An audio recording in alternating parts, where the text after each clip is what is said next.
Quebrando a Lâmpada é um oferecimento. BRDE, Crédito para Inovar e Desenvolver, e CREA Paraná. Quem fiscaliza, cuida.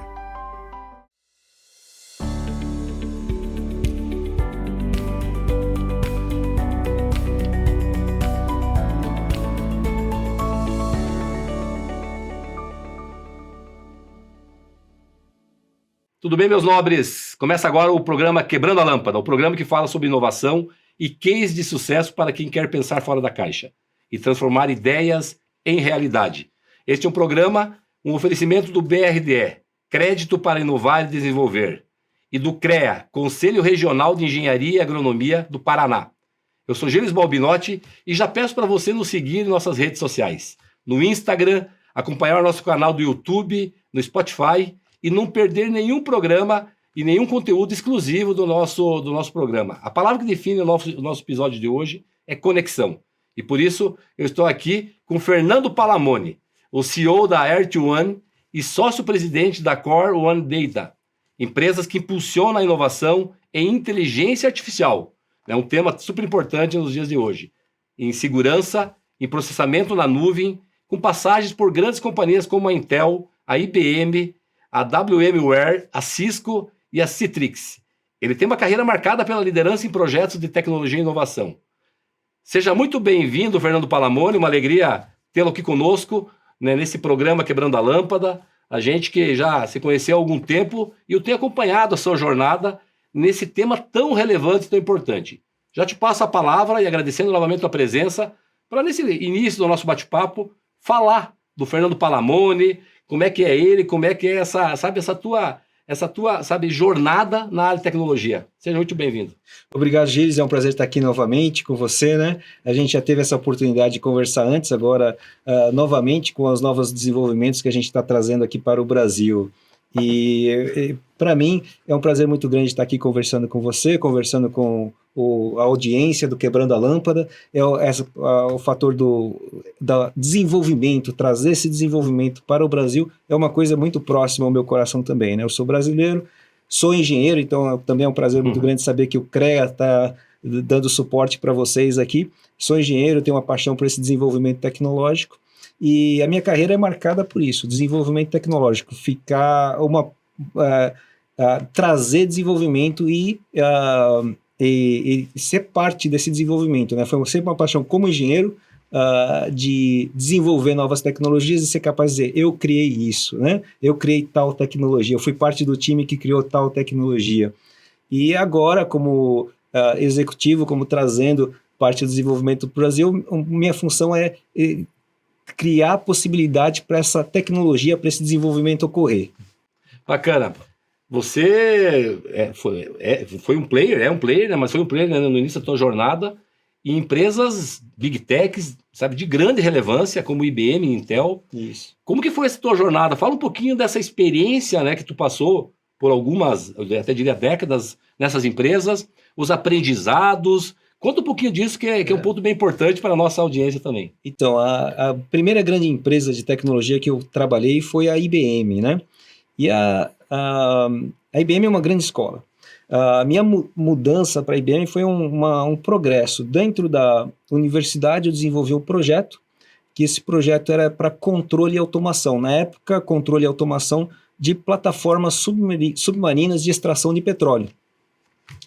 E eu levei esse projeto para um congresso internacional, e nesse congresso internacional estavam várias empresas presentes. A IBM era uma delas, a TRW, a Mercedes-Benz, várias empresas internacionais, e surgiu então a proposta que eu fosse trabalhar com essas empresas, e eu selecionei na época a IBM, para eu ir trabalhar com a IBM, exatamente por essa possibilidade de me colocar em contato com tecnologias diferentes, clientes diferentes, mercados diferentes, como uma grande companhia, ter exposição a essa área. E foi um momento muito oportuno, foi uma decisão, olhando para trás, uma decisão que alavancou em vários estágios da minha carreira, e eu tive a oportunidade, então, de trazer novas tecnologias, e estar, por exemplo, na época, na crista da onda. Então, a gente trouxe tecnologias para o Brasil na época,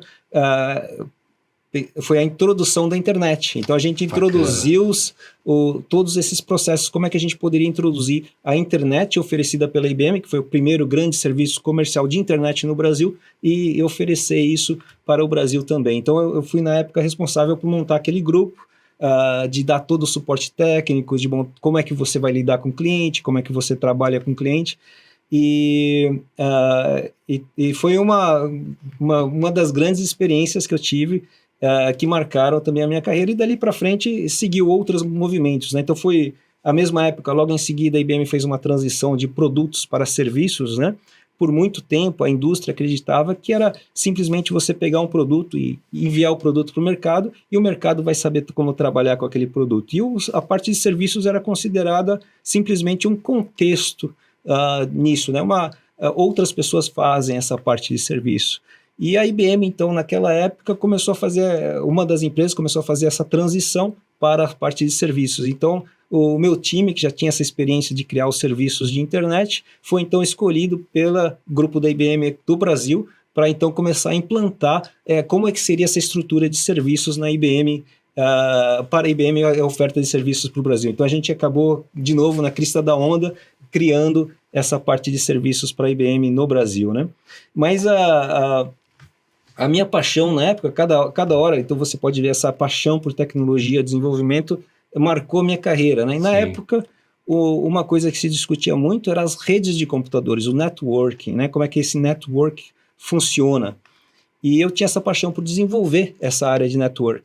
Então eu acabei fechando um contrato com a IBM dos Estados Unidos. Na época, a IBM tinha uma divisão chamada Network Hardware Division, desenvolvendo routers, desenvolvendo essa tecnologia. Então, eu fui lá, de novo, desenvolver a tecnologia que ia dentro dos routers, né?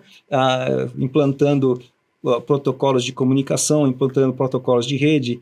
O servidor, na época, o servidor chamado DHCP, né? Que é o que distribui o protocolo IP para as máquinas ao redor, dentro do router da IBM. E implantando VPN, o nosso time foi o primeiro time a introduzir o VPN, que era interoperável através de outras, poderia comunicar com outras marcas na época. Você vê um processo bem inicial das redes de computadores, né?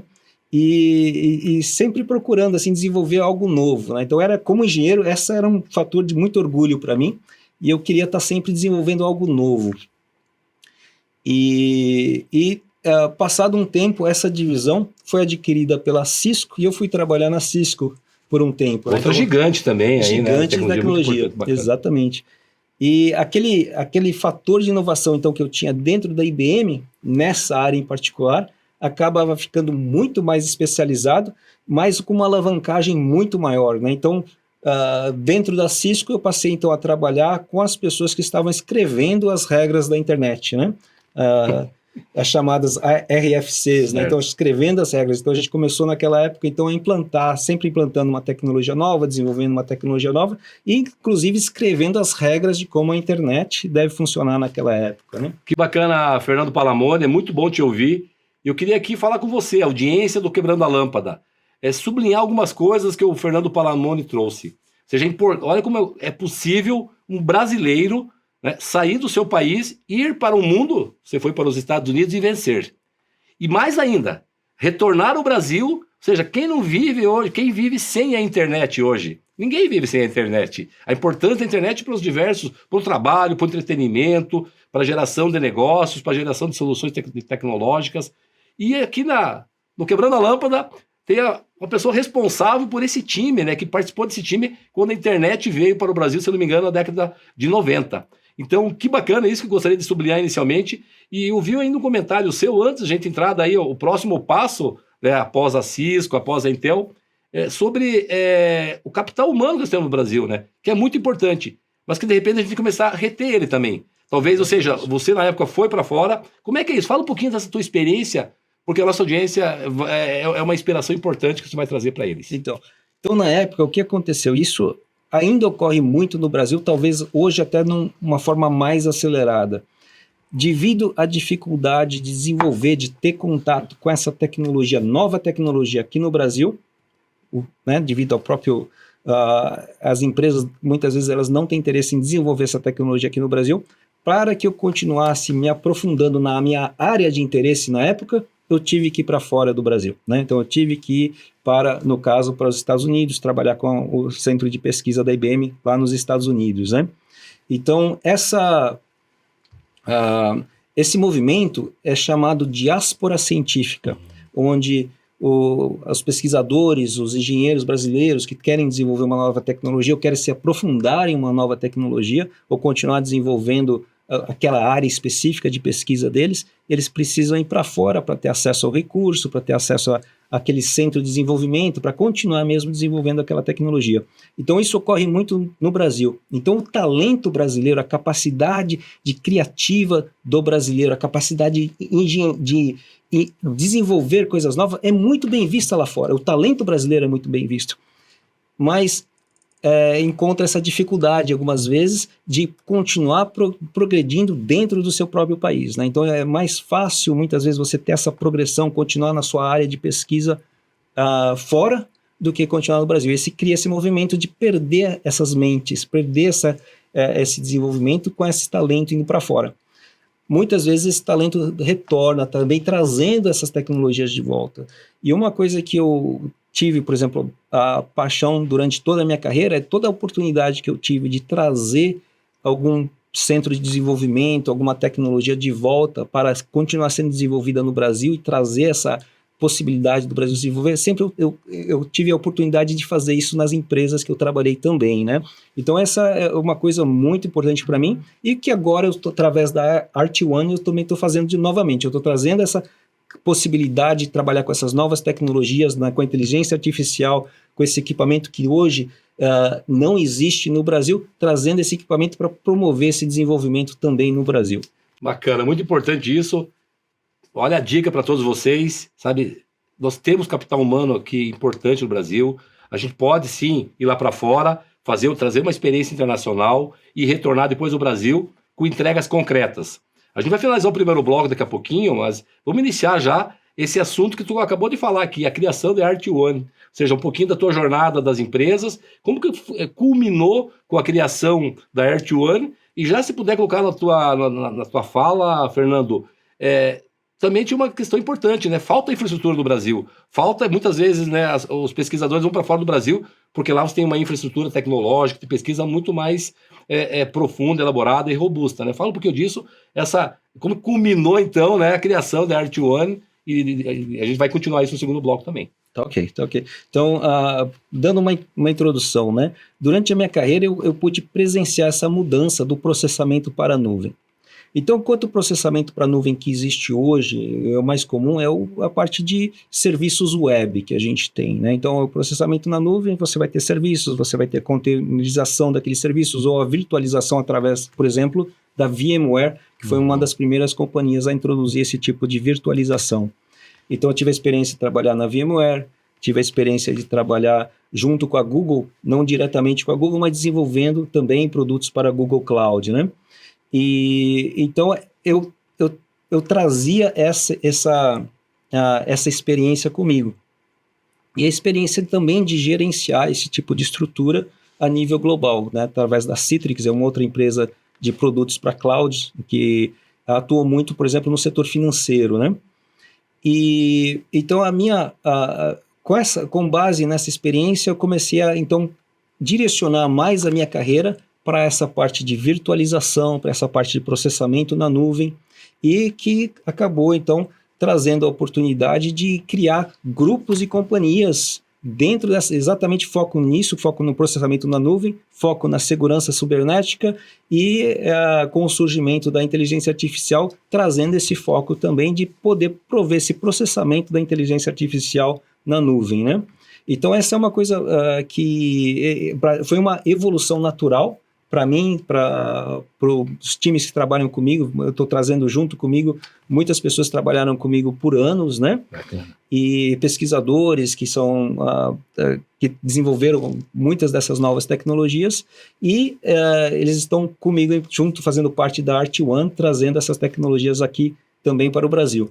Muito bom, a gente está finalizando o primeiro bloco, vamos continuar no segundo bloco a sua jornada, as dificuldades, as soluções, as redes, né, de contato, entender um pouquinho como é que foi isso. A gente sabe que é um projeto gigantesco e a gente quer conhecer um pouquinho mais. E você não sai daí, porque a nossa conversa está só começando com o Fernando Palamoni e tem muito mais no segundo bloco. Quebrando a Lâmpada volta já.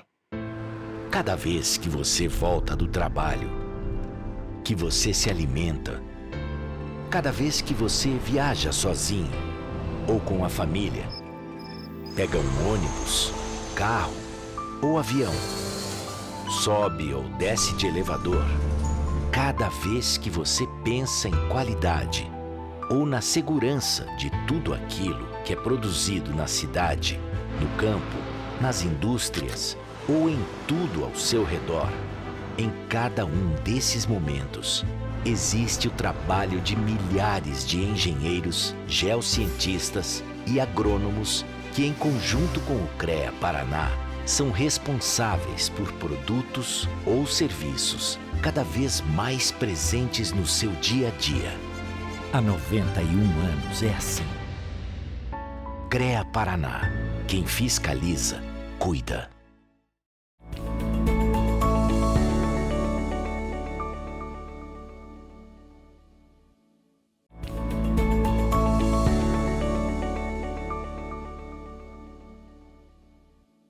Sejam bem-vindos de volta ao programa Quebrando a Lâmpada. Esse segundo bloco a gente vai ouvir um pouquinho desse movimento que o Fernando Palamoni entendeu da importância de melhorar a infraestrutura no Brasil, em face, né, Palamoni, ao déficit que tinha, né, de infraestrutura no Brasil para o processamento dos dados, e no Brasil também, e fora do Brasil também. Fala um pouquinho desses números, como é que hoje, essa necessidade hoje, ainda mais na era da IA, de você ter data centers, né, que tem uma certa especificidade, e esse déficit no Brasil. Por favor, fala desse movimento todo, como é que foi, como que vocês entenderam esse contexto todo? Então, através do trabalho que eu fiz junto com a RT1 e até mesmo antes da RT1, o que a gente notou é que, em alguns casos, os provedores de serviço de nuvem tradicionais, eles não expunham certas funções para o usuário final, né? Então, essas funções mais avançadas, por própria questão por exemplo, do service provider, ele não quer se prender com uma certa tecnologia. Ele quer ter essa flexibilidade de utilizar outros servidores, outros produtores para eles, né? Então, eles não expunham certas tecnologias para o usuário final. Então, isso fez com que a gente começasse a procurar como é que a gente poderia colocar o equipamento nosso por exemplo, num colocation, de forma que a gente pudesse expor essas funções mais avançadas, né? Então, funções, por exemplo, de criptografia, de você rodar essa parte de segurança digital, essa parte, por exemplo, de confidential compute, né, de computação confidencial, e algumas funções também de inteligência artificial. Então, passou a requerer que a gente tivesse uma infraestrutura diferenciada dos serviços tradicionais que o provedor de cloud tradicional oferece, né? E com isso, a gente passou a olhar como é que a gente, através dos nossos parceiros, trabalhar com, por exemplo, com serviços de colocation e colocar o nosso equipamento ali. E com isso, começamos a pesquisar como é que a gente pode fazer isso, né? Como é que a gente pode criar a nossa própria infraestrutura, o que chegou ao data center. Antes mesmo da gente saber que existia essa deficiência grande a nível de processamento no Brasil. Então, estou falando disso fora do Brasil, né? E quando a gente passou a observar o Brasil, a gente passou um ano estudando o Brasil antes da gente fazer qualquer movimento em direção ao Brasil. No nosso estudo, a gente começou a observar, olha, por que isso não ocorre? Por que aquela outra coisa não ocorre? Por que a gente não tem mais oferta no mercado brasileiro? Qual que é o custo do mercado brasileiro? O mercado brasileiro será competitivo ou não, né? E a gente notou que e quando você fala de um data center, você precisa estar a nível de competitividade global, né? Os dados que você tem aqui, você pode acessar em qualquer lugar do mundo. E que é o que ocorre hoje. Então, tem muitas empresas no Brasil fechando contrato com provedores de serviço nos Estados Unidos, na Austrália. Os dados podem residir em outros locais. E a gente nota, por exemplo, com esse próprio dado da Secretaria da Fazenda no Brasil, que indica que 60% dos dados do Brasil são processados fora, né? Pela falta da infraestrutura aqui. Sim. Então, o problema é maior do que o problema que a gente já observava fora. Não é simplesmente ter o service provider que não expõe as funções que a gente precisa, mas a gente tem esse fator que não tem o equipamento, não existe o equipamento aqui, a tecnologia que está sendo utilizada aqui não permite isso, né? E o custo proibitivo que força o processamento a ocorrer fora do Brasil. Então, esse é um fator de competitividade. Então, o Brasil, de uma forma geral, e para vários setores econômicos, a gente precisa olhar isso, que esse setor econômico não é isolado do resto do mundo. Se você não tiver a nível de competitividade mundial, você vai perder esse serviço e alguma outra pessoa vai executar, né? E o setor de data center é um grande exemplo disso. Então, a gente precisa estar a nível de competitividade global. E aí a gente passou a estudar quais os fatores, como é que a gente pode chegar nesse nível de competitividade global, de forma que a gente atraia e retenha o processamento desses serviços aqui no Brasil. Não só para a necessidade do Brasil, mas como a necessidade global, né? Então, como é que a gente pode ser competitivo a nível de Europa, competitivo a nível de Estados Unidos? Então, a gente analisou todos esses fatores e começamos a modelar o projeto da Art1, de como é que a Art1 poderia se instalar no Brasil e poderia operar no Brasil de uma forma altamente eficiente, de forma até mesmo a atrair o processamento para ser executado dentro do Brasil, né? E é esse modelo que a gente está lançando, com esse tipo de equipamento que a gente está lançando. Então, a gente está lançando, a gente vai trazer o equipamento o mais avançado que existe. Não existe no Brasil, ainda não existe no Brasil esse equipamento, né? Então, a gente está falando do último geração de chips, por exemplo, da NVIDIA, com a manufatura, por exemplo, da Supermicro, que é um outro grande parceiro nosso, estão dando suporte excelente para todo o nosso projeto, e eu recomendo muito do equipamento da Supermicro. E a gente fez esse alinhamento, a gente tem esse alinhamento com eles, a gente fez esse alinhamento com eles desde de lá de fora até aqui o Brasil, né? Como é que a gente pode montar, trazer esse equipamento?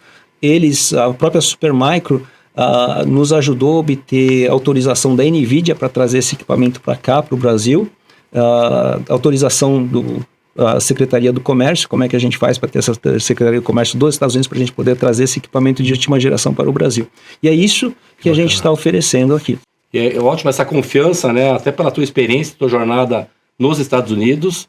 É isso importante, você ter os melhores junto contigo, né? Isso. Fernando Palamone, fala um pouquinho hoje como é que está o cenário hoje, até para a gente balizar, né, na nossa audiência. Como é que está hoje o mercado, os data centers, né? Talvez não em cloud também, mas os físicos aqui no Brasil.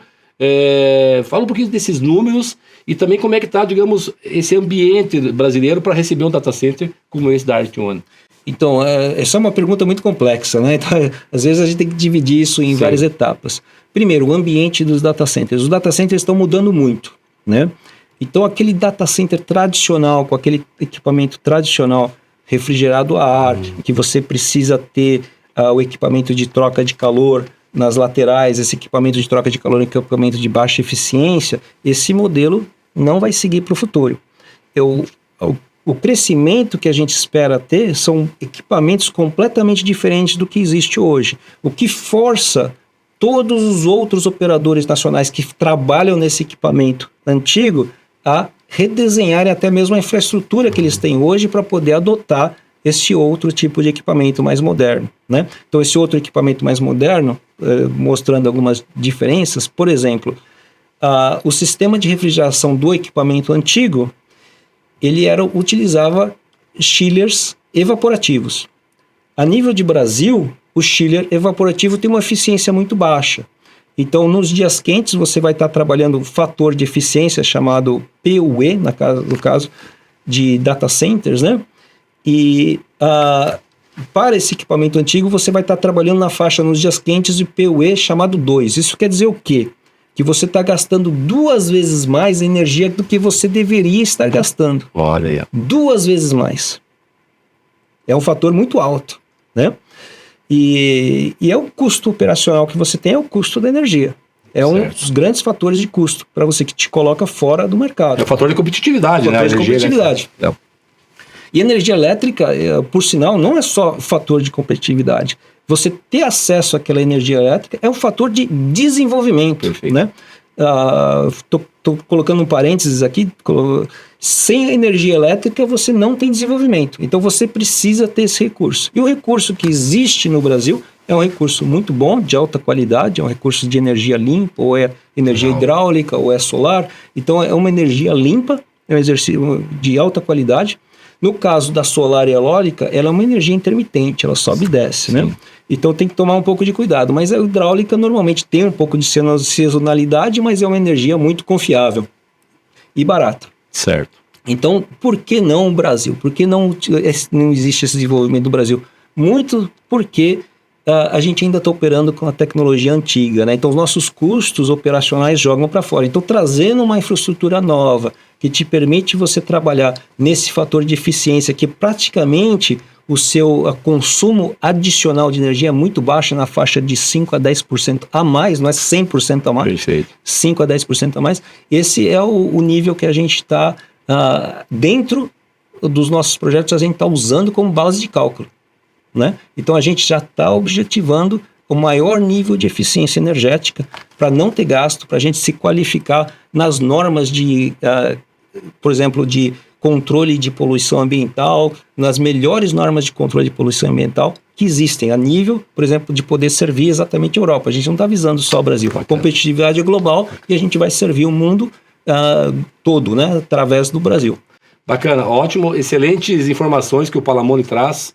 E, ou seja, podemos comentar no segundo bloco, Palamone, tudo alinhado com o ISG, né? Com o ISG, a questão, essa responsabilidade, essa questão responsável e sustentável, a gente pode conversar sobre isso, os insumos, o caso da energia elétrica limpa, mas também a questão da água. Então, se a gente puder já iniciar o terceiro bloco falando desse ambiente que vai fornecer, e já se puder falar das regiões, das cidades que já tem os projetos iniciados, a gente vai ser bem bacana o início do terceiro bloco. Já a gente volta com mais insights e esse projeto fantástico que o Palamone está nos apresentando, que vai levar o Brasil para outro patamar em termos de tecnologia. Essas histórias são inspiradoras e elas podem acender muitas luzes aí na sua cabeça. Fica por aí. Quebrando a Lâmpada volta já.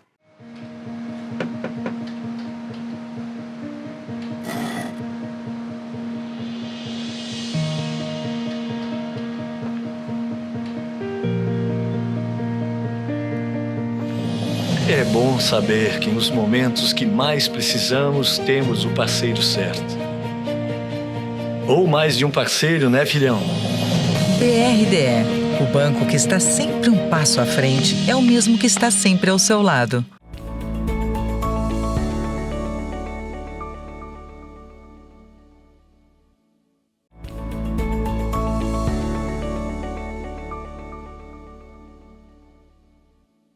Voltamos ao Quebrando a Lâmpada, um programa hoje muito inspirador e tenho certeza que vai inspirar você.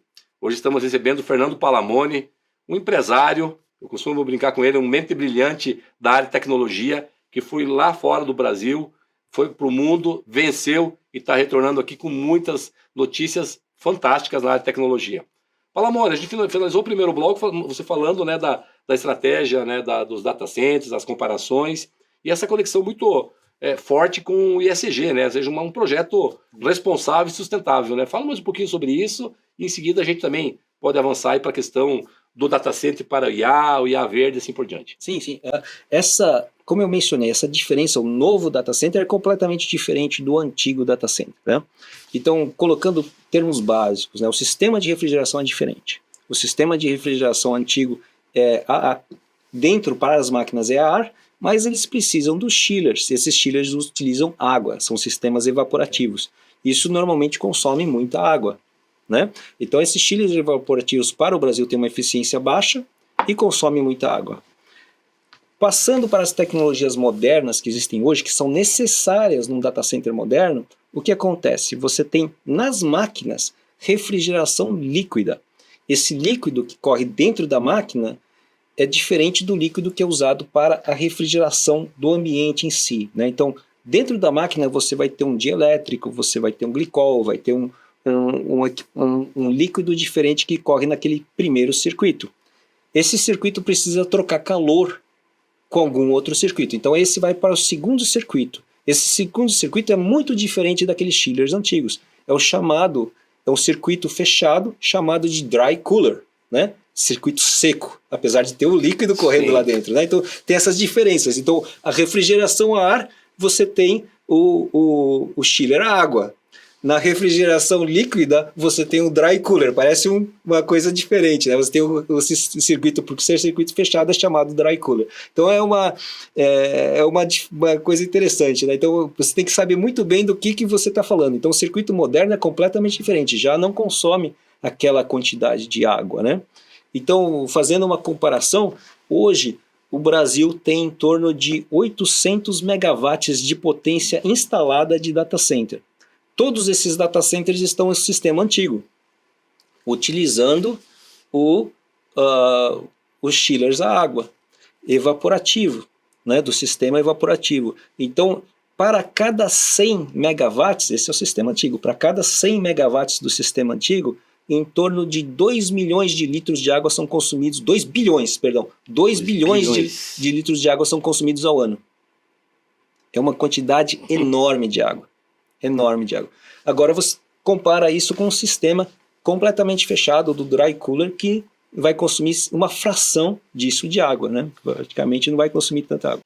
Não, bacana. E todos esses dados de entrada de projeto, água, energia elétrica, a questão das políticas públicas, as áreas, né? Enfim, certamente entrar no estudo, né, da Earth-1 para definir os locais que seriam iniciados esses projetos. O que tu pode falar para nós, como é que está, onde iniciou, como que está o status e qual que é a expectativa aí de quantos data centers aqui para o nosso país? Então, a gente analisou vários fatores. São 7 fatores iniciais para a gente ter a identificação da área, né? Então, durante esse ano passado, a gente passou a mapear essas localidades. Um dos estudos que a gente se baseou, o próprio estudo da ONS, que é o Operador Nacional do Sistema Elétrico, Sistema Integrado Elétrico do Brasil, e esse estudo da ONS indicava o seguinte: existem áreas do Brasil com excesso de energia. Então muitas vezes a gente fica pensando, falta energia. Não falta no Brasil, né? A gente tem locais do Brasil com excesso de energia. Esse excesso é tão alto que causa problemas, porque acaba sobrecarregando o transformador. É um problema chamado de fluxo reverso. Né? Então, quando a gente pensa, por exemplo, em 2023, teve aquele grande apagão no Brasil, correu no Nordeste, não tem a carga no Nordeste, mas o apagão correu no Nordeste, se estendeu até o Sul, chegando em São Paulo. Em São Paulo, o sistema de metrô, o sistema de trens elétricos parou pela falta de eletricidade por causa do apagão. Em São Paulo, a rede se reconfigurou mais rápido, em 10 minutos os trens estavam voltando a funcionar, mas isso levou mais tempo no Nordeste. Isso ocorreu pelo excesso de geração, né? Então, em um momento do dia você tinha a geração solar entrando ali, e aquele excesso de geração causou fluxo reverso, começou a sobrecarregar os transformadores por causa do fluxo reverso, teve que se desligar por segurança, desligar as chaves, e aquilo causou efeito cascata, né, causando o apagão. Certo. Então, o apagão foi causado, né? Então normalmente a gente tem sobrecarga, mas a sobrecarga é sobrecarga de geração, não sobrecarga de consumo nesse caso, né? Então a gente tem, de novo, precisa diferenciar esses tópicos. E então a gente localizou áreas do país em que existia excesso de geração, né? E mapeado as subestações onde você já está ocorrendo esse problema do fluxo reverso, como as localidades ideais para a gente começar a nossa pesquisa. Então já tem um excesso de energia e o data center então pode ser utilizado como um elemento balanceando, equilibrando a rede. Então, nos momentos que você, por exemplo, todos os data centers eles têm a geração secundária, né? Certo. Então, que é uma necessidade por questão de confiabilidade para você obter as certificações necessárias, da uptime para você conseguir trabalhar. E essa é uma outra inovação que a gente está trazendo de fora. Na Califórnia e no Texas, por exemplo, toda a geração que você tem ali, de uma certa potência, é requerida a participar, é obrigatório a participar de um programa da Califórnia que chama Resource Adequacy, né? Que é a adequação dos recursos. Certo. Né? Então, naquele momento, voltando àquela história, naquele momento que a gente tem excesso de geração, o data center pode consumir aquele excesso equilibrando a rede. No momento que existe a falta de geração, o data center tem a geração interna, ele pode gerar e jogar na rede. Então, nos Estados Unidos, isso normal, é parte do requerimento, ele chama Resource Adequacy, por exemplo, na Califórnia, né? Que a cultura já existe há um bom tempo, então já está regulamentado isso. Já está regulamentado isso. No Brasil ainda não, teria que trabalhar essa... Teria que trabalhar. Então, no Brasil, Ótimo. como isso funciona? Isso seria chamado, talvez, uma criação de uma reserva de capacidade para jogar na rede, né? Ou Certo. então uma regulamentação de serviços chamados serviços anciliares de rede para fazer esse balanceamento da rede de eletricidade. Mas o data center, então, tem essa possibilidade de ser um grande elemento equilibrando a rede. Tanto é que exatamente essa função, a chamada, essa função de você poder equilibrar a rede, por exemplo, durante essa pesquisa do que poderia ter aliviado aquele problema do apagão de 2023, né? Então a ONS tem um documento feito junto com a EPE, que é o Instituto de Pesquisas Energéticas, né? E a EPE mapeou que para se amenizar, não resolver o problema do apagão pela sobregeração, né? Mas para se aliviar aquele problema, seriam necessários a instalação de 9 compensadores síncronos em certas localidades do Brasil. 9 compensadores síncronos. O custo de cada um daqueles compensadores síncronos, cada um, é em torno de R$1 bilhão, né? Enquanto a gente tem a possibilidade, ao invés de instalar um compensador síncrono, ao invés de trabalhar com isso, a gente pode instalar o data center e o data center vai prover essa função de trabalhar com a rede e junto com a concessionária para ajudando o equilíbrio da rede. Que fantástico essa... Ele acaba sendo um ativo do sistema de potência do país, no caso. Ele, né? Exatamente. Ou seja, fornecendo energia para o sistema quando falta ou... né? Ou seja, Exatamente. trazendo para si quando tem sobra de energia. Exatamente. Fantástico. Acaba resolvendo uma dor, né? Que existe. Uma dor enorme. Tu deu o exemplo aí do apagão de 23. E no caso, em algumas localidades, então eu mencionei Califórnia e o Texas. No Texas, por exemplo, a companhia energética é chamada ERCOT, no Texas, né? E no Texas, por exemplo, eles tiveram uma situação de emergência completa, quando tiveram um inverno muito severo, com níveis de frio muito alto, e o que aconteceu? A geração eólica chegou a congelar as pás da geração eólica. E para a geração a gás, pelo próprio frio, a geração a gás diminuiu. Então chegou uma situação extrema que não tinha energia suficiente para a região do Texas. Naquele momento, chegou a causar 40 mortes pelo frio extremo. Olha só. Nesse momento, eles dispararam os data centers, pedindo que o data center jogasse então a energia. E foi o que eles fizeram, jogaram essa energia para restabelecer a região ali. Então é um caso de emergência. Que fantástico, mas salvou vidas, né? Ou seja, isso é muito bacana. Estamos finalizando o terceiro bloco. Se puder falar, tem primeiro data center do Paraná, tem Minas Gerais. O que você pode falar? Assim, qual é a expectativa aí das regiões do Brasil que vão ter esse data center? Então, as regiões que a gente selecionou, né? As duas regiões são excelentes, são as nossas primeiras escolhas. E a gente sendo o primeiro nessas regiões, eu me sinto muito privilegiado mesmo de poder estar trazendo essa inovação, esse desenvolvimento para a cidade de Maringá e a cidade de Uberlândia, né? Então, no caso de Uberlândia, por exemplo, eu mencionei os compensadores síncronos, exatamente ao norte de Uberlândia, a ONS tinha estimado que eles necessitariam de 2 compensadores síncronos ali, então para ajudar na estabilidade da rede, né? Então é uma localidade ideal simplesmente pela necessidade até mesmo de estabilização da rede, de ter algum fator de estabilização ali, seja um data center com uma carga, possibilidade tanto de absorver o excesso quanto de jogar uma capacidade adicional na rede. Mas ele tem também o efeito da energia excedente ali. Uhum. Além de que é uma região muito boa, né? Então tem escolas excelentes, você tem centros tecnológicos ao redor excelentes, a mesma coisa com Maringá. Maringá está desenvolvendo um centro tecnológico ali, está desenvolvendo a zona de processamento de exportação com a ideia exatamente de trazer essas tecnologias para a zona de processamento de exportação. Maringá tem as universidades ao redor, são 600 mil estudantes que você tem matriculados nas escolas da região, 600 mil. Então é uma fonte de talentos para essa indústria. E uma coisa que a gente notou com os data centers em geral, por exemplo, a gente tem pesquisas de outras regiões, que o data center ele tem um fator de alavancagem de mão de obra de 1 para 6. Uhum. O que é essa alavancagem de mão de obra? para cada uma pessoa empregada dentro do data center, existem 6 outros que vão ser empregados pela cadeia de suprimento. Impactados, né, no ecossistema, ali na rede, legal. Vão ser trazidos para aquele geração de empregos ao redor pela cadeia de suprimentos do data center, né? Então, tendo essa fonte de talentos ao redor das universidades, nessas localidades, é excelente. E o outro fator que é essencial, essas 2 cidades, elas estão na lista das melhores cidades, foram votadas entre as melhores cidades para se morar no Brasil. Fator importantíssimo, né, para atrair. Importantíssimo, exatamente. Então, ET e atrair. aonde que o talento quer ficar? O talento quer ficar próximo em áreas que tem a universidade, onde eles possam desenvolver, e onde que eles possam criar uma família, que eles possam ficar naquela localidade, ter segurança. Maringá, votada como a número 1 por 4 anos seguidos.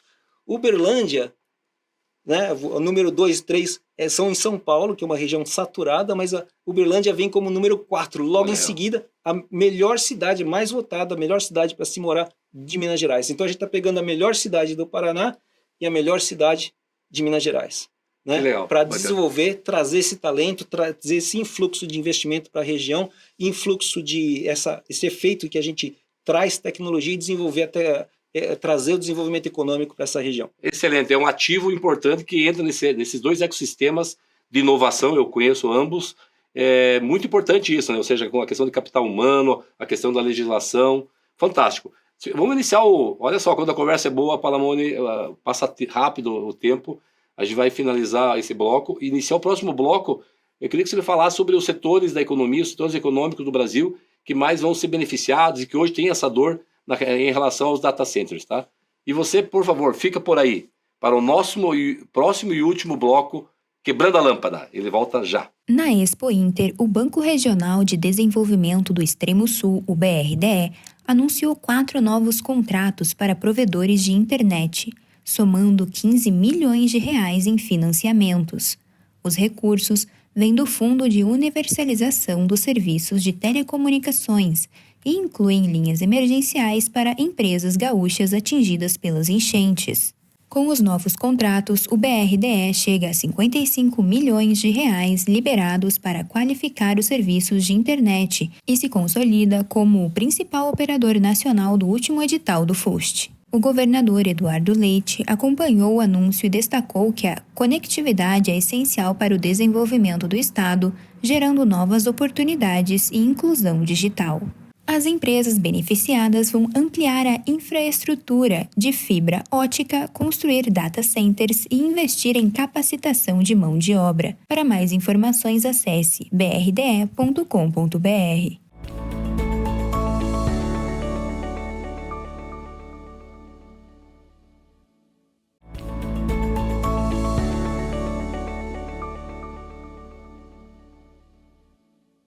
Estamos de volta ao último bloco do Quebrando a Lâmpada. Agora a gente vai falar também sobre essa inovação, sobre o futuro, mas também sobre um ponto super importante quando a gente implementa grandes projetos vitoriosos. Essa articulação, esse fomento, trazer todas as hélices, né, para discutir e estarem juntos num projeto como esse. Palamone, importantíssimo isso, vocês fizeram isso. Fala um pouquinho desse fomento, né, junto à hélice governamental, o município, o governo do estado, o governo federal, as academias. Fala um pouquinho como foi esse momento. Eu acho que cada um dos estados no Brasil, ele tem um órgão responsável por desenvolvimento, né? Eu tive uma experiência muito positiva com a Secretaria de Desenvolvimento aqui do Paraná, desenvolvimento de Minas, o Invest Minas, que é grupo dentro da Secretaria de Desenvolvimento, e com o suporte, realmente o suporte governamental é muito importante, né? Então, hoje a gente sabe que, por exemplo, a indústria, através do tempo, ela tem reduzido no Brasil, né? Então, há 20 anos atrás, a indústria representava 20% do PIB brasileiro. Hoje, representa 10% do PIB brasileiro. E a indústria é um fator muito importante para o desenvolvimento econômico. Então, a Secretaria de Desenvolvimento do Estado está muito interessada, claramente, né, por razões óbvias, em trazer esse desenvolvimento para o Estado, né? E eu tive um suporte muito grande da Secretaria de Desenvolvimento, do Grupo Invest Minas, o Grupo Invest Paraná. Na época, na Secretaria de Desenvolvimento do Paraná, quem estava responsável pela Secretaria de Desenvolvimento era o deputado Ricardo Barros. Ele estava em licença da função de deputado federal, trabalhando diretamente para o governador Ratinho Júnior, e o governador Ratinho Júnior também deu muito suporte, né? Então, quando a gente fez o anúncio da possibilidade de trazer esse data center para cá, inicialmente uma possibilidade, a gente teve o suporte direto do governador Ratinho Júnior, na época secretário de Desenvolvimento, o deputado Ricardo Barros, e a gente começou a procurar dentro do estado do Paraná, localidades. A gente teve um suporte muito grande da prefeitura também de Maringá e do prefeito Silvio Barros de Maringá, e todo esse suporte. Então, esse suporte, esse compromisso, inclusive se comprometendo a criar a ZTE local, que possibilite, então, trazer esse fluxo de tecnologia de fora para o Brasil, né? E desenvolver alguma tecnologia aqui e também levar para fora do Brasil, né? Então, esse era um dos fatores importantes. Da mesma forma, a gente teve um suporte enorme do governador de Minas Gerais, né? Do vice-governador, do prefeito Paulo Sérgio de Uberlândia, fantástico, né? O suporte que eles estão dando para a nossa iniciativa é muito, muito boa. Governantes visionários e que querem resolver os problemas, gerar trabalho e renda de alto valor agregado, que é o que o setor de tecnologia traz, né? Isso. Temos várias questões para ver nesse bloco ainda, então algumas questões rápidas. Os setores da economia que vão ser beneficiados, cita alguns realmente, certamente hoje todo mundo precisa, né, armazenar os dados, mas fala dos principais. Então, eu acho que tem dois elementos muito importantes aqui. O data center é um elemento essencial. Eu diria, hoje, na cultura moderna, na indústria moderna, é um elemento obrigatório, né? Então, tudo que se faz hoje, você pegar o teu telefone e fazer uma ligação telefônica, você está passando por um data center. Você comprar a tua passagem aérea, você está passando por um data center. E, de novo, muitas vezes esse data center está fora do Brasil. Hoje, 60%, é um número muito alto, é processado fora do Brasil. De dados em geral. Quando a gente fala da inteligência artificial, esse número é 95% está sendo processado fora do Brasil, né? Então, a gente realmente precisa trazer esse processamento para o Brasil, né? Por uma questão de até mesmo soberania nacional, até mesmo segurança nacional. Segurança cibernética e assim por diante. Certo. Então, imagina, se 60% dos dados estão sendo processados fora do Brasil, imagina a situação que a gente fecha essa torneirinha. O que acontece quando fecha essa torneirinha? Para. Né? Toda a sociedade, você não vai ser capaz de colocar uma ligação telefônica, você não vai ser capaz de receber o resultado de um exame médico, você não vai ser muitas vezes capaz de até mesmo de processar coisas básicas do dia a dia, ir no restaurante e processar o seu cartão de crédito ali, né? Então, hoje é um elemento mandatário, obrigatório ali do sistema, né? Olhando para o futuro, o que acontece com esse processamento de IA? O processamento de IA é a fábrica do futuro. Então, da mesma forma que a tecnologia de processamento, até mesmo de manufatura evoluiu com o tempo, então você tem desde a máquina a vapor, a criação da linha de montagem, a introdução do motor elétrico, melhorando a possibilidade de produção. Depois do motor elétrico, você teve os sistemas de controle analógico, sistemas de controle digital, melhorando a qualidade do resultado da manufatura, fazendo uma manufatura mais precisa, uma manufatura de melhor qualidade, permitindo toda essa inovação que a gente vê ao nosso redor. No momento atual, a introdução da inteligência artificial vai permitir obter uma eficiência muito maior com relação a isso. Então, quando você pensa, por exemplo, nessa linha de montagem, você vai ter uma situação em que você vai ter a detecção de pequenos fatores que estão sendo introduzidos naquela. Como é que a torque que você está usando para inserir um parafuso na máquina, a específica medida, a vibração que está ocorrendo em uma certa máquina. E com isso você consegue predizer se no final daquela linha de montagem você vai ter um problema ou não, né? Agora imagina uma situação de uma indústria automobilística. Todos esses fatores são medidos, mas uma situação de uma indústria automobilística que você pode, antes de você cair numa situação de recall, né, que você precisa levar o custo que existe num recall, que você precisa levar o carro ali, se você puder, na linha de montagem, identificar que está havendo esse problema, né? Então você tem um monte de produtos que no final leva tempo para você produzir esse produto final, antes mesmo de você chegar naquela situação que o produto final está sendo enviado para o cliente, agora você consegue lidar com isso dentro da linha de montagem. Não só isso, aí a inteligência artificial vai permitir níveis de customização, um produto muito mais customizado, permite níveis de eficiência muito maiores também. Isso é a nível de produção industrial, mas todos os outros fatores, outros segmentos da indústria também estão sendo impactados. Hoje, cirurgias são feitas através de robôs cirúrgicos. Dentro daquele robô cirúrgico existe um sistema, né? Em um dos casos, foi até um dos grupos que trabalhou comigo, fez o sistema que vai dentro desses robôs cirúrgicos, né? Uhum. E esse sistema é usado tanto para o treinamento do médico, que o médico está utilizando naquele robô cirúrgico, fazendo aquele robô cirúrgico, a mão daquele robô cirúrgico ser muito mais precisa, e também evitando situações de riscos. Então, aquela cirurgia robótica, hoje, ele é muito, muito mais precisa do que se fosse simplesmente usando a mão do cirurgião, né? Então, ele dá um fator de precisão muito maior para a mão do cirurgião, como uma extensão do cirurgião. Bacana, né? É o petróleo que vai levar a informação, o conhecimento e a sabedoria. Isso aí é importantíssimo para o país. O tempo urge, a gente tem... Eu vou colocar algumas questões aqui. Gostaria que você comentasse sobre esses desafios e oportunidades para a sequência aí, através da Earth-1, né? Primeiro ponto, o futuro da IA soberana no Brasil, especialmente no setor público e educacional, a questão de capital humano, como é que está esse mercado para eles, essa questão dos diferenciais da Earth-1 também em relação aos players que estão por aí, e a parceria com as universidades, além da visão geral. Se fala da visão geral da Earth-1 para a gente, para a nossa audiência. Então, eu vou colocar nesses 3 pontos, né? Mas primeiro, né? IA soberana. Se 95% da IA está sendo processada fora, a gente não tem IA soberana. E a gente precisa começar a desenvolver esse conceito, né? Então, que a gente vai... De novo, IA está sendo introduzida em cada elemento dos nossos processos, da nossa manufatura e assim por diante, em segmentos da indústria. E para o governo, a IA também vai ser muito importante. Então, ter essa capacidade de uma IA que está dentro no solo brasileiro vai ser muito importante, né?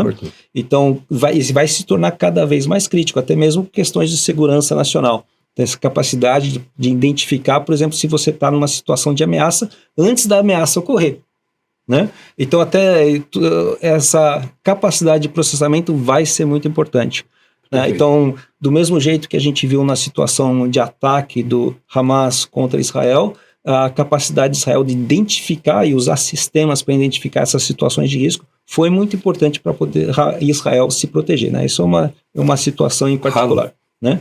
E Israel utilizou inteligência artificial em peso ali para poder fazer e tecnologia em geral. Então, Israel desenvolveu essa tecnologia. Eles investem muito lá também, né? Nessa área toda, né? Muito nessa área toda. Agora, o nosso diferencial com relação aos outros que já têm eu diria até mesmo essa infraestrutura local do Brasil, primeiro que essa infraestrutura é antiga. E para você mudar essa infraestrutura vai ser muito custoso, né? Então, passar desse sistema antigo que a gente conversou a respeito, sistema AR, que utiliza os chillers, a água, né?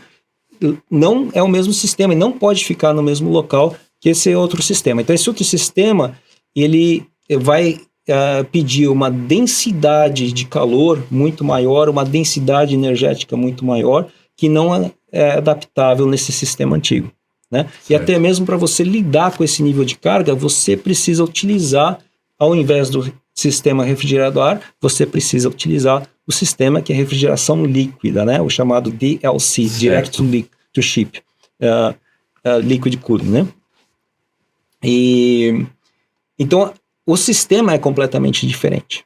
Então para você ter a conversão do sistema antigo no sistema novo é mais caro do que você fazer um data center novo. É melhor fazer novo, né? Então a gente está nesse ponto, a gente está à frente dos outros fazendo nosso data center, já com parcerias firmadas para trazer o equipamento correto, já com parcerias firmadas para a gente oferecer todo aquele processamento na nuvem, enquanto eles ainda não oferecem isso. Fala, Mori, em quanto tempo dá para dizer que já vai ter aí, quem sabe, os primeiros processamentos? Como que está aí o calendário aí para...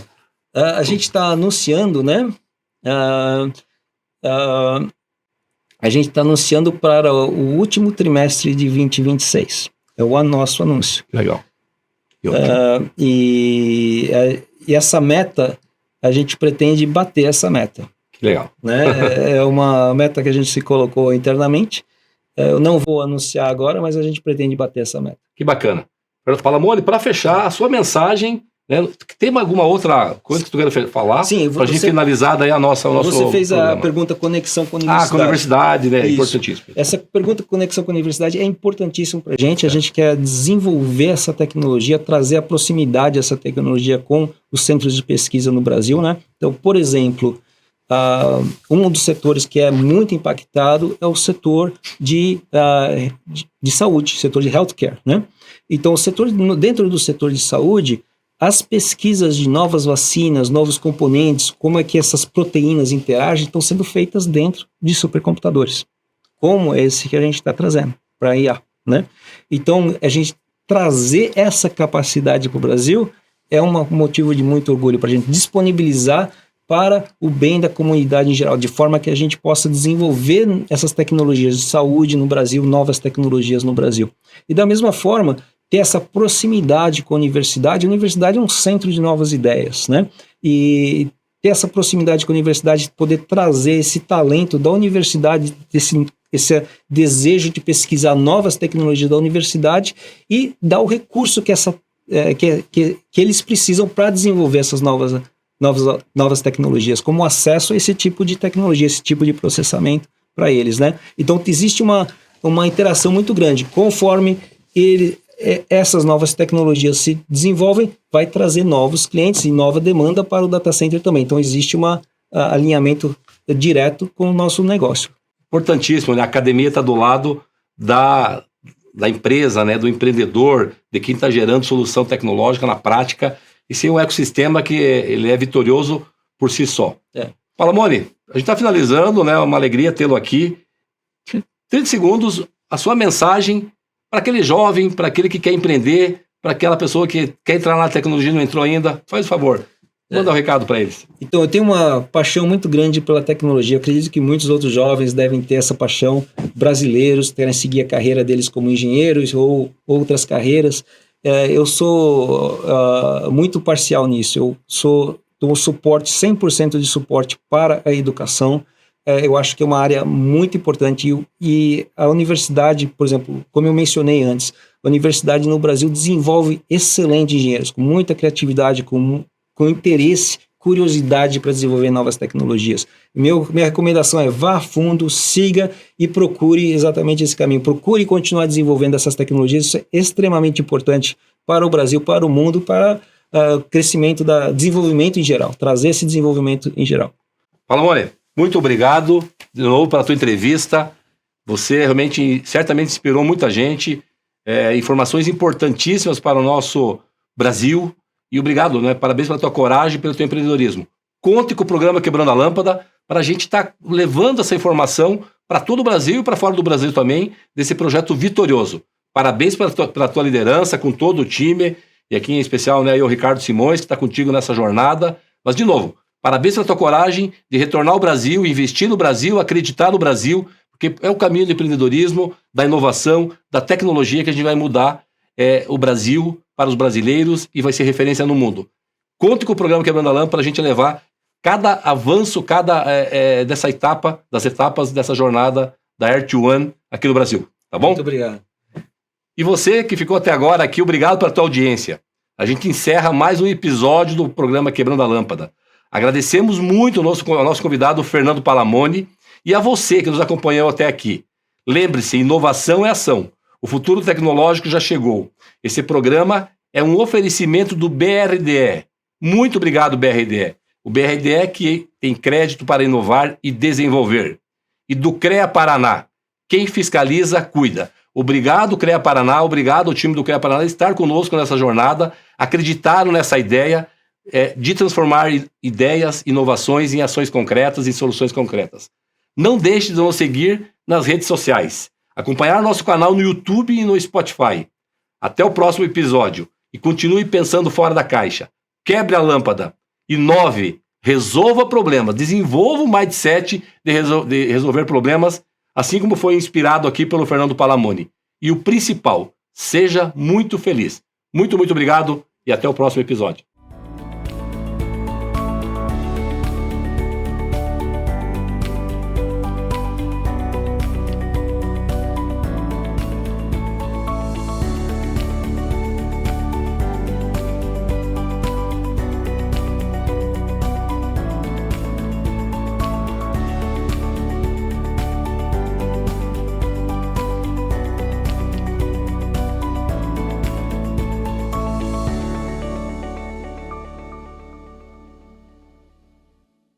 Quebrando a Lâmpada é um oferecimento. BRDE.